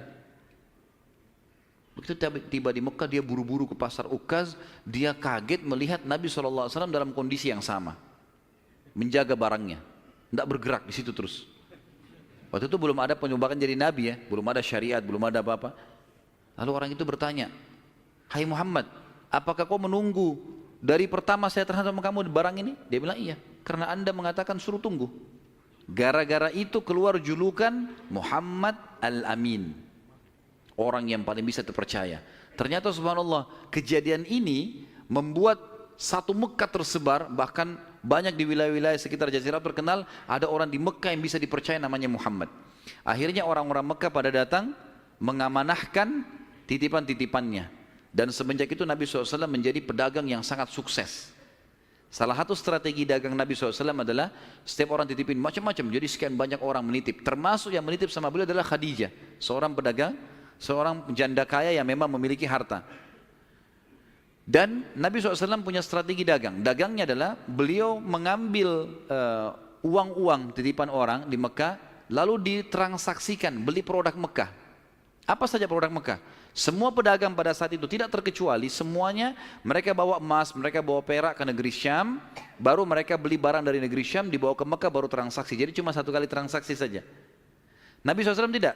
Uang itu semua dijadikan barang dari Mekah, dibeli semua barang-barang Mekah, dibawa ke negeri Syam. Barang-barang ini dijual di negeri Syam. Laku, dibelikan barang di negeri Syam, dibawa ke Mekah. Jadi double untungnya.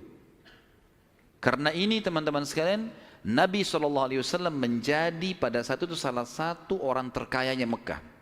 Dan ini sekaligus membantah statement para orientalis mengatakan Muhammad, kita tentu mengatakan SAW, menikah dengan janda kaya karena dia miskin. Ini salah sekali. Karena Nabi SAW di fase dari 21 tahun sampai 25 tahun menikah dengan Khadijah itu sudah menjadi pengusaha yang sukses. Makanya beliau pada saat menikah dengan Khadijah, maharnya 20 ekor unta. 1 unta ratusan juta jumlahnya, harganya. Anggap kita hitung 100 juta saja, kalau 20 berarti 2 miliar. Ada antum sini melamar 2 miliar? Paling perangkat sholat. Jangan tersinggung. Jadi Nabi SAW melamar Khadijah dengan 20 ekor unta. Ini dusta orang kalau mengatakan Nabi SAW orang miskin. Dari mana? Pengusaha sukses, gitu kan? Dan waktu itu umurnya masih 25 tahun. Baik teman-teman sekalian, saya akan tutup pertemuan kita ini dengan, nanti kita akan kembali ke kisah Khadijah ya, radhiyallahu nanti pernikahannya dengan Nabi SAW segala. Tapi ada kejadian yang perlu saya titik beratkan.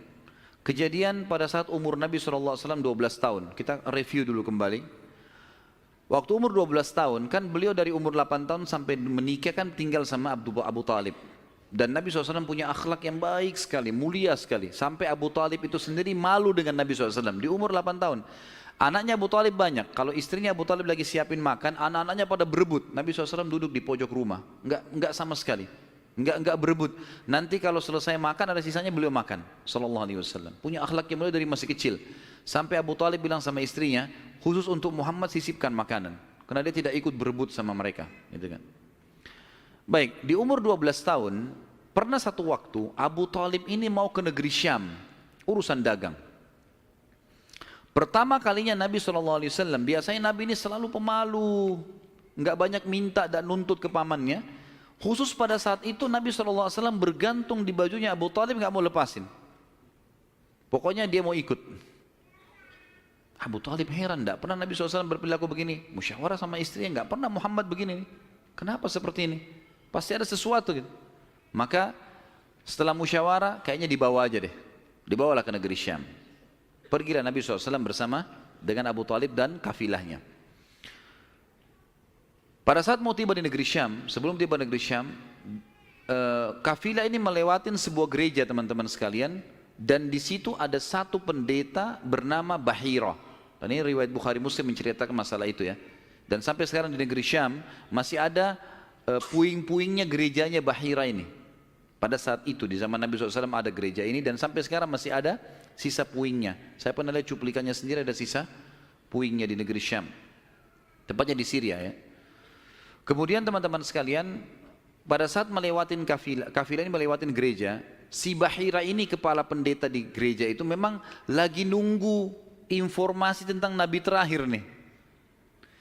Dia ngeliat-liat di jendela gerejanya, setiap kafilah lewat dilihat sama dia, terutama yang dari Jazirah Arab. Secara kebetulan dengan hikmah ilahi lewat kafilahnya Abu Talib, dan kafilah ini agak berbeda dengan yang lainnya. Kafilah itu berarti 3 unta ke atas ya, baru dinamakan kafilah. 3 ekor unta ke atas baru dinamakan kafilah. Waktu lewat kafilah Abu Talib ini ada awan yang menaunginya. Beda dengan kafilah lain, padahal lagi terik matahari. Dan tidak sengaja kafilah Abu Talib istirahat di sebelah gereja, dan ada pohon-pohon kurma yang berderet, itu semuanya seperti menundukkan daun-daunnya ke kafilah itu. Pendeta ini perhatikan, kafilah tanya ini, kirim satu orang, tanya mereka kafilah dari mana nih? Jawabannya dari Jazirah Arab. Dari mana? Dari kota Mekah. Kata Bahira, hidangkan makanan sebaik mungkin di gereja, undang semua kafilah ini masuk makan.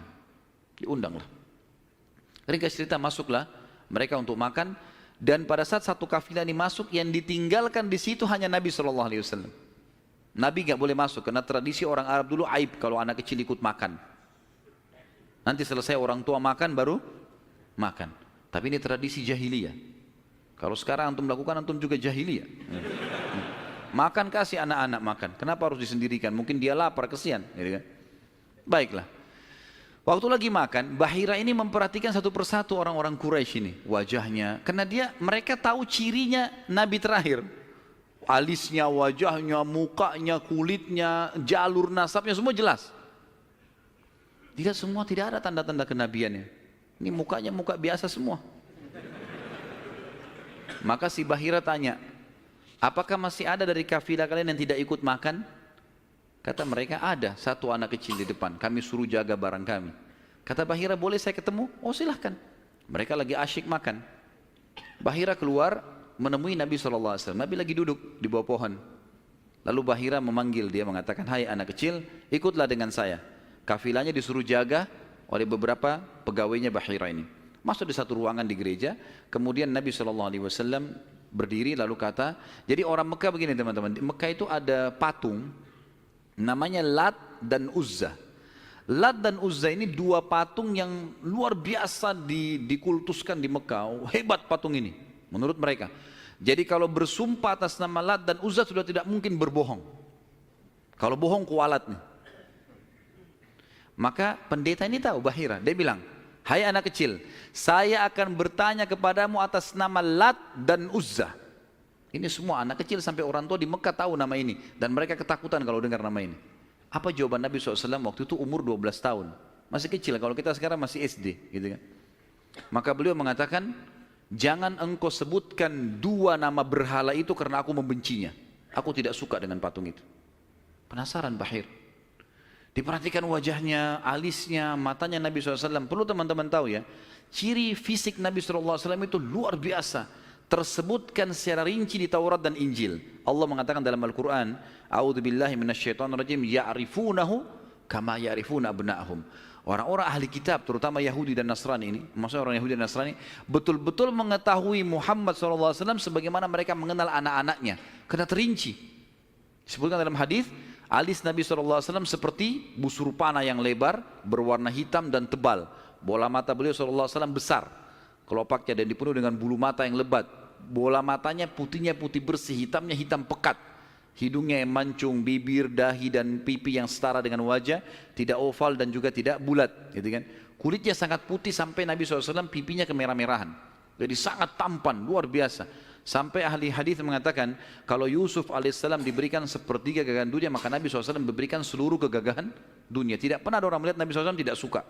Manusia terbaik, pilihan, paling sempurna nasabnya, paling sempurna ilmunya, fisiknya, segala-galanya.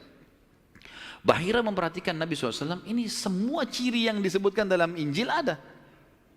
Dia masih bimbang, dia ingin buktikan satu hal. Apa itu? Dalam Taurat dan Injil juga disebutkan Nabi, setiap Nabi itu punya tanda kenabian. Apa tanda kenabian teman-teman sekalian? Sebuah daging yang menggumpal di pundak sebelah kanan.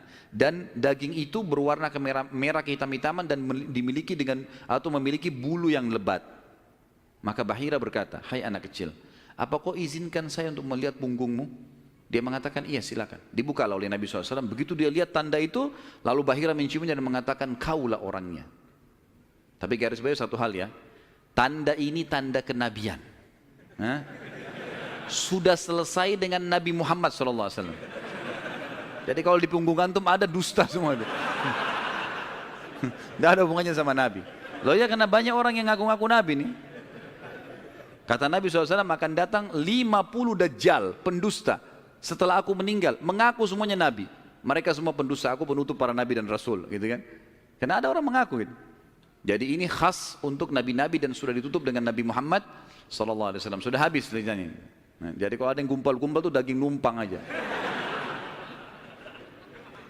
Pada saat itu, Bahira pun membawa Nabi SAW masuk ke dalam ruangan makan lalu berkata, siapa walinya anak ini?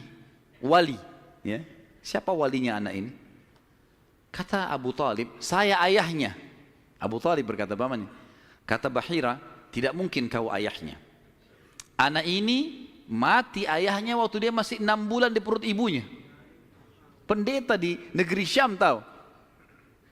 Anak ini meninggal ayahnya waktu dia umur 6 bulan di perut ibunya. Dan ibunya meninggal pada saat dia umur 6 tahun.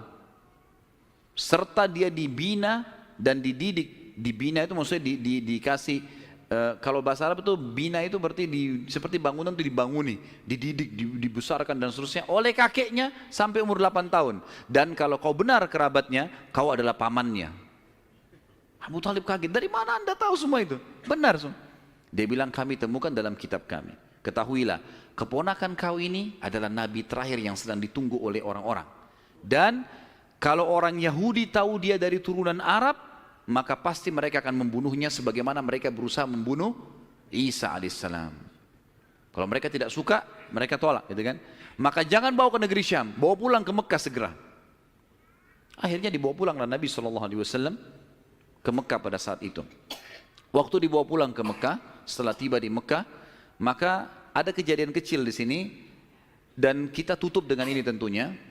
Waktu sudah pulang ke Mekah, Abu Talib sudah mulai ketakutan karena dia sudah dengar informasi tentang ponakannya nih. Zaman dulu juga teman-teman sekalian ada tradisi buruk ini sebenarnya, tradisi buruk juga. Seringkali dukun-dukun dan peramal ini menjual jasa. Mereka datangin negeri-negeri atau kota-kota, tawarin jasa. Datang, tancapin kemah, kemudian mereka jual jasa. Ayo siapa yang mau diramal, bayar, gitu kan? Seperti itulah. Waktu itu pas Abu Talib tiba di Mekah, pas peramal-peramal lagi masuk di Mekah. Maka orang-orang Mekah bawa anaknya, suruh ramal, lihat mukanya, lihat tangannya, lihat segala macam. Pada saat itu teman-teman sekalian, Abu Talib ingin mengetes. Dia bawa Nabi SAW, dicari sama dia mana pimpinannya dukun nih, peramal-peramal nih. Ditemukan lalu dibawalah Nabi SAW waktu masih kecil, umur 12 tahun tadi dibawa. Terus pimpinan peramal itu dalam kisah, dalam buku-buku sejarah disebutkan memandang Nabi SAW dengan pandangan yang sangat tajam. Dan dia tidak bicara apa-apa. Dia mengatakan, tahan anak ini. Lalu dia masuk ke kemahnya. Kemungkinan dia bicara sama dukun, sama setan-setannya nih. Karena kan dukun. Ini saya nggak bisa tebak anak ini nih.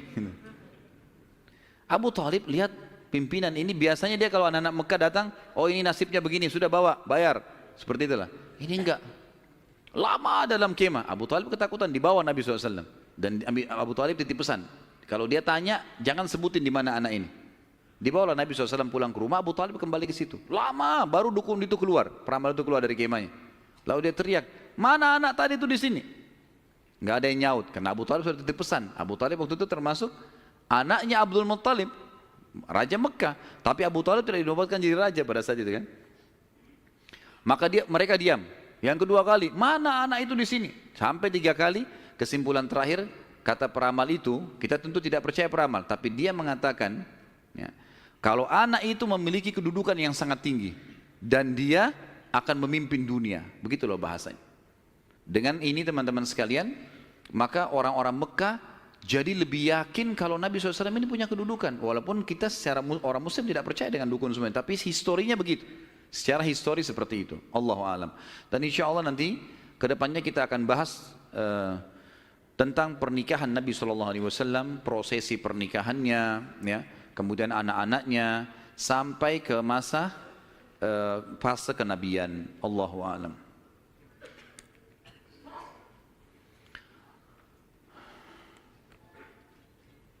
Saya akan baca pertanyaan dan saya berharap pertanyaan sesuai dengan tema teman-teman sekalian. Dan tolong saya datang jauh-jauh ke sini bukan untuk dites, ya. Jadi nggak usah ngetes-ngetes. Nah, kalau antum sudah tahu, alhamdulillah, bawa ilmunya pulang. Nah. Jadi tanya yang tidak mengerti. Kalau sudah ngerti nggak usah tanya. Nah. Apakah riwayat yang mengatakan bahwa Hamzah radhiyallahu anhu seumuran dengan Rasulullah SAW itu salah? Karena dari riwayat yang antum ceritakan Hamzah lebih tua dari Abdullah. Mohon penjelasan riwayat-riwayatnya.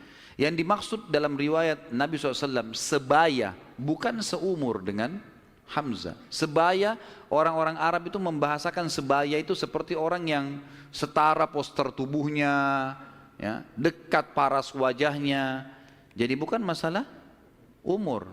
Karena jelas sekali anak Abu Talib, Abdul Muttalib yang paling musuh Abdullah. Hamzah kakaknya memang, kakak Abdullah, gitu kan. Ya itu dimaksud dengan sebaya. Makanya waktu Hamzah terbunuh di perang Uhud itu memang diceritakan sudah tua, gitu kan? Radhiyallahu anhum. Kalau Nasrani dulu beriman, tapi kok sekarang tidak beriman kepada Allah? Tanya mereka.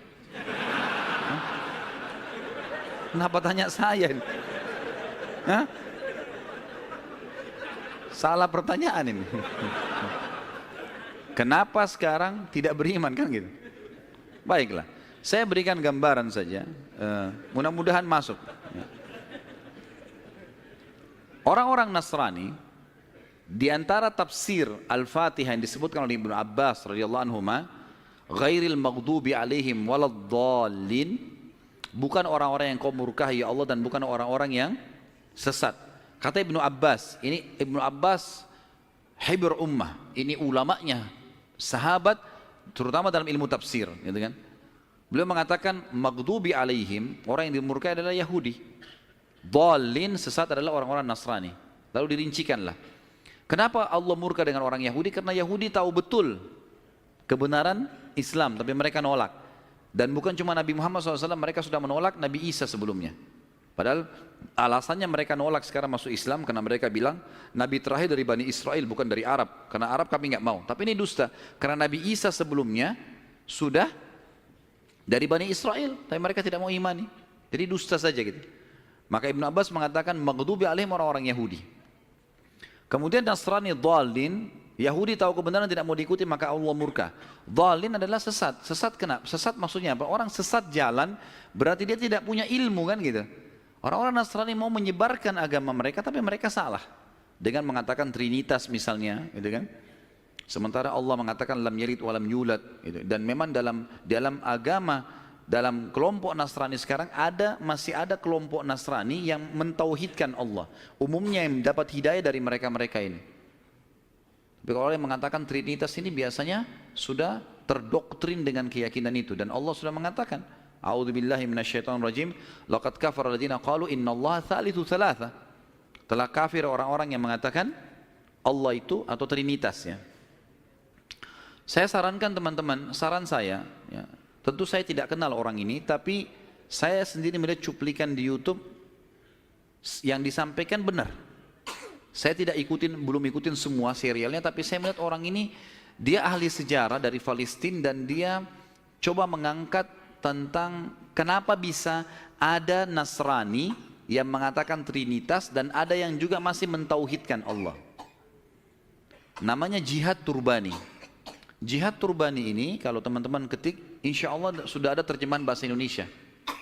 Ada salah satu serialnya, dia menjelaskan tentang perpecahan Nasrani dan sebab-sebab, kemudian kapan terjadi, bahkan orang-orang yang mengatakan Trinitas membunuh orang-orang Nasrani yang bertauhid kepada Allah. Banyak hal yang dibongkar sama dia. Mungkin ini lebih banyak memberikan jawaban kepada penanya insya Allah, gitu kan? Saya sarankan begitu, dan insya Allah cuplikannya nggak lama, 15 menit, 20 menit gitu. Apakah Lat, berhala, adalah keturunan dari Abdul Manaf? Tidak pernah ada riwayat masalah itu. Allahu a'lam. Tanya sesuatu yang ada isinya, gitu. Karena kalau Lat, nama patung, kalau mau ditanya keturunan Abdul Manaf, tidak ada sesuatu yang kita bisa ambil. Artinya, tidak perlulah dia keturunan Abdul Manaf atau bukan, nggak penting buat kita gitu ya. Apakah Najasyi di zaman Abraha sama dengan Najasyi yang di zaman Nabi SAW yang menerima beberapa sahabat di Habasyah? Tentu saja bukan. Tentu saja bukan. Yang lebih kuat pendapat mengatakan karena Najasyi kan istilah, saya sudah bilang tadi, istilah raja seperti Kaisar, seperti Kisra, gitu kan, seperti Tuba.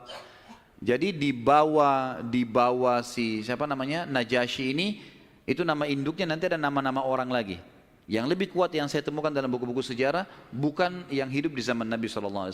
Karena ini jauh di zaman Abraha, ya, masih jauh sebelum Nabi SAW lahir malah. Allahu a'lam. Ya. Sudah? Baik. Mungkin begitu dulu saya teman-teman sekalian.